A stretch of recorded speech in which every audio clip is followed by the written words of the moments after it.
외도라는 게 그냥 일어나지는 않습니다. 왜 일어나는지, 이 일어나는 과정에 무슨 일이 벌어지는지 이런 부분들을 점검하기 위해서 우리에게 무엇이 필요한지에 관련된 이야기 오늘 함께 나눠보도록 하겠습니다. 그래서 외도를 했을 때 그 사람이 어떤 사람인지에 대한 궁금증의 기준은 뭐냐? 나보다 나은 사람인가?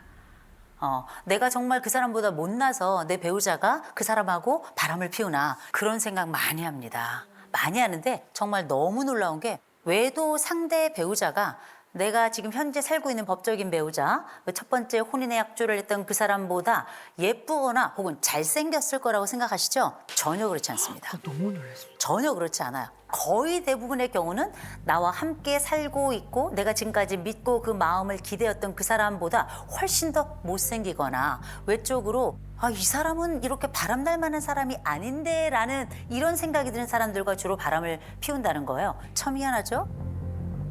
왜 외도를 이런 사람하고 했습니까? 라는 배우자의 질문에 대부분의 사람들은 뭐라고 이야기하냐면 이 사람은 내가 하는 이야기를 이해합니다. 말이 통합니다. 이 사람하고 있으면 재미가 있습니다. 활력이 생겨납니다. 이런 얘기를 했다는 거예요. 어쩌면 오랜 마음의 공백들이 어쩌면 그 바람이 들게 하고 바람이 든 그 공백 안에 또 다른 사람이 채워지는 그 과정, 이걸 우리가 외도 이렇게 이야기를 할 수 있지 않겠나 이런 생각이 들어요. 그리고 외도는 3박자가 맞아야 됩니다. 3박자. 그 첫 번째 박자가 뭐냐? 친밀감의 공백이에요. 적어도 부부가 함께 살아가면서 지겨워지는 날이 있잖아요. 사랑이 다 지겨워집니다. 그렇게 지루함이라고 하는 것이 누군가에겐 불행이라고 하는 단어로 해석이 될 수도 있어요.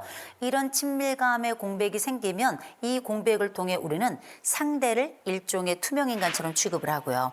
함께 살아왔던 이 사람하고는 대화가 되지 않아 영혼의 소통을 할 수 없다고 느끼겠죠. 이 순간에 두 번째 상황이 생겨납니다. 쿨리지 효과예요. 쿨리지 효과라는 게 어떤 거냐면 이를테면 이런 겁니다. 쥐가 있는데요.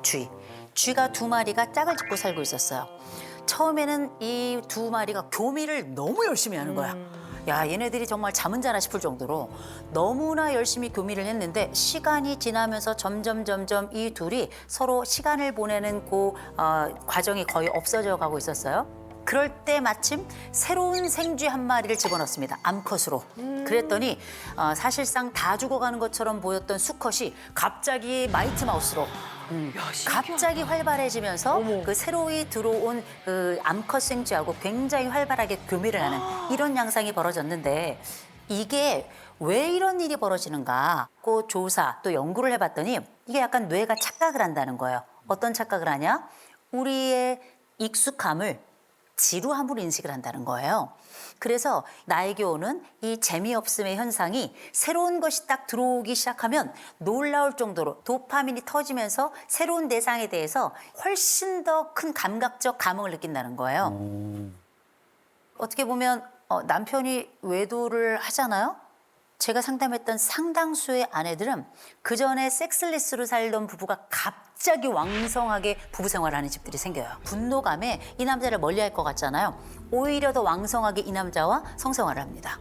가정을 좀 지켜야 되겠어요. 이 불안으로부터 몸으로 푸쉬하는 겁니다. 적절치 않아요. 왜냐하면 나중엔 몸으로 풀 수 없는 순간이 오거든요. 근데 우리가 외도를 할 때에는 세 번째도 합이 맞아야 됩니다. 그 세 번째가 바로 뭐냐면 회피 반응이 있어야 돼요. 첫째, 나라는 사람이 내 배우자에 대한 불만이 있으니까 말로 대신해야 될 부분을 이제 몸으로 배신하는 현상이 한꺼번에 일어나야 이 3박자가 함께 있어야 비로소 우리는 외도라는 게 아주 빠른 속도로 발생하거나 외도라는 게 지속이 될 수 있는 겁니다. 단순히 외도가 정서적 외도도 있지만 10중 8구 몸의 외도와 함께 발생합니다. 이건 유치한 복수인 건 분명하고요. 또 한쪽 배우자가 외도를 한다. 이게 보통 외도의 일반적인 생각이죠. 요새는 아니에요. 다 맞바람이에요. 너만 피워? 나도 피워. 이런 맞바람은 비극의 바람이죠. 최악이지. 일단 내 배우자가 바람이 났다. 외도가 시작된 것 같다. 느낌이 딱 드는 순간 제일 먼저 지켜야 될 건 마음이 아니에요. 돈입니다. 재산 잘 지키셔서 나뿐만 아니라 남아있는 가족들을 어떻게 함께 남아있는 삶을 살아갈 수 있도록 할 것인지에 대한 준비를 하시는 거 전 너무너무 중요하다고 생각하고요. 어제 전화해가지고 살에 써도 좋다고 말씀 주셔가지고 이제 말씀을 드리는데 이분은 꽤 알려진 인스타 팔로워입니다. 이분은 이제 옷도 팔고 막 공구도 하고 이런 분이고 굉장히 예쁘게 생겼어요. 그리고 남편도 굉장히 예쁩니다. 두 분이 한번 상담사례 이렇게 왔는데 첫째, 이 남자가 백수예요. 그런데 아내가 카드를 그냥 줘요. 이 카드를 가지고 바람을 피워요. 바람을 피우는데 잘 들켜요. 그럼 들켜도 괜찮아요. 아내가 용서해요.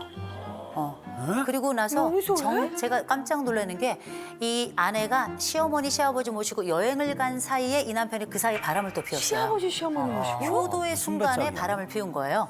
보통 남자 아니죠. 그 남자분에게 제가 물어봤습니다. 이 여인 참 쉽죠? 그때 이 남자가 이렇게 웃더라고요.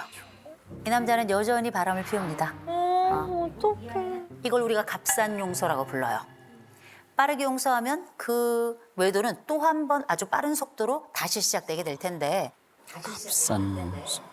초반에 했던 첫 번째 외도를 그냥 두시면 나는 남은 생에 당신의 외도를 허락하겠습니다라고 하는 일종의 선언과 같은 거예요.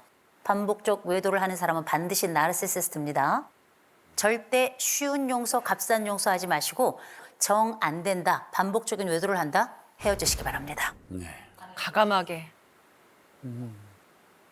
상담하실 때 어떤 부분을 보시고 이 두 분이 다시 합쳐도 어렵겠다 이렇게 판단을 하세요? 이게 이제 외도가 발생을 했을 때 우리가 상담을 통해서건 회복의 과정을 거치면서 나아질 수 있긴 있어요. 트라우마가 있긴 하더라도. 근데 안 되는 경우들이 있습니다. 이를테면 부모들과 관련한 완벽한 절연이 발생했을 때가 있어요. 곧 외도를 했어. 그랬더니 시가 쪽에서 이 남자 편을 완벽하게 들어서 더 이상 이쪽이랑 조우하지 않을 것 같은 이런 양상일 때는 내 배우자와 화해한다 하더라도 시가와의 회복이 어려워요. 이게 2차적인 문제가 발생합니다. 이거는 상당 부분 이혼을 하더라고요. 두 번째로는 아주 가까운 지인이었을 경우 이건 회복이 안 되더라고요. 이를테면 내 여동생하고 불륜이 났을 때 그래, 가족. 경우에 따라서 장모와 불륜이 났을 때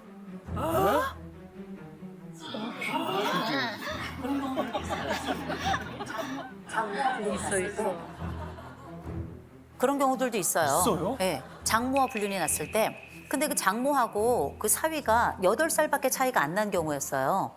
그래서 너무 친하니까 누나 동생처럼 지내다가 그렇게 형편없는 관계로 이어진 경우가 있었는데 가족인 관계와 이런 아주 외도이라고 하는 불편한 상황이 생겼을 때는 회복이 어려운 경우가 많습니다. 회복 어려울 것 같아. 그래서 이런 요소들 말고도 사실은 많은 사례가 있습니다만 제일 중요한 건 모두 다 상처받았다는 거예요. 그럼. 외도는 위너가 없어요. 승자가 없습니다.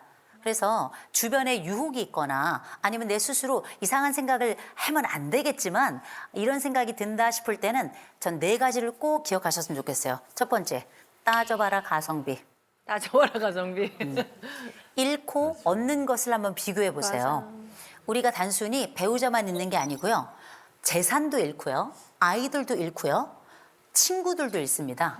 요새는 SNS에 요새는 다 올리더라고요. 맞아. 왜냐하면 억울하고 분함을 나만 참을 수 없다 생각해서 보복성으로 올리고 어마어마하게 상황이 펼쳐지는데 외도는 최악의 가성비입니다. 기억하셔야 될 것 같고요. 두 번째, 귀신같이 들킵니다. 귀신같이 들켜요. 맞아요. 언젠간 들키지. 제일 가까운 사람인데. 제일 알지. 왜 잘 들키는 줄 아세요? 내가 외도를 하는 사람들은 고스트 모드예요. 유령 모드, 숨겨야 돼. 이게 숨길 줄 모르는 사람들이 자기를 숨기는 게 엄청난 에너지예요.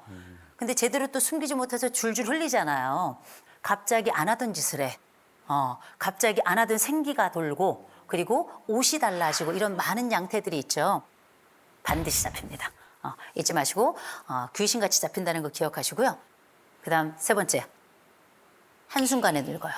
맞아. 한순간에. 여러분 외도하면 막 잠깐 사람들이 막 젊어지고 이런 거 있죠. 장기적으로는 반드시 폭삭 늙어요. 왜냐하면 폭삭 늙어. 우리가 이 불륜을 유지한다는 것 자체가 굉장한 스트레스입니다. 콜티졸이 막 분비가 되는 거예요. 그래서 이게 그 흔한 외도 가속 노화라고 외도를 통해서 아주 빠르게 늙게 도와드릴 수 있어요. 그 외도라고 하는 게 즐거움만 있는 것이 아니라 이 거짓말들을 지켜내는데 엄청난 에너지가 소모된다는 거, 한순간에 늙는다는 걸 아시면 좋을 것 같습니다. 또 하나, 대가는 아이들이 치른다는 거. 대가는 아이들이 치릅니다. 실제 연구 결과에서는 외도를 한 배우자의 자녀들이 외도를 할 가능성은 44%. 야, 외도를 전혀 하지 않은 부모 밑에서 성장한 자녀들의 외도 가능성은 22%입니다. 정확하게 2배예요. 이렇게 자녀들에게까지 영향을 미치기 때문에 이게 내 배우자와의 문제만이 아니라 온 가족의 문제이고 세대의 문제라는 걸 반드시 꼭 기억했으면 좋겠습니다. 그래서 저희가 말씀드린 이 앞 글자만 따면 따귀한대입니다. 나도 내 스스로 가정비. 나도 모르게 이런 외도에 대한 생각이 올라오거든 스스로 자기 뺨을 한 대 때리시고 정신을 바짝 차리셨으면 좋겠습니다.